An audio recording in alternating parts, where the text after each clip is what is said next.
চুয়াডাঙ্গার জীবননগর উপজেলার বেনীপুর সীমান্তে ঘটে গেল এক নাটকীয় ঘটনা। ভারতের বিএসএফ আটক করেছে একজন বাংলাদেশি নাগরিককে। বদর আলী ২৮ বছর বয়সী, উপজেলার করিম আলীর ছেলে। মঙ্গলবার রাতে বাড়ি ফেরেন, কিন্তু বুধবার সকাল ৭টার দিকে ভারতের দিকে যাওয়ার সময় তাকে আটক করে বিএসএফ। বদর আলীর স্ত্রী জ্যোৎস্না খাতুন জানিয়েছেন, তিনি এখন কোথায় আছেন, বেঁচে আছেন নাকি মারা গেছেন কিছুই জানেন না।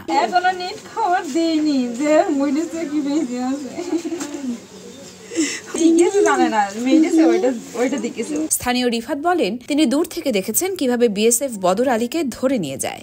উনি চলে আসার পরে বিএসএফ ওনার তাড়া করার ফলে উনি তারে বেঁধে যায়।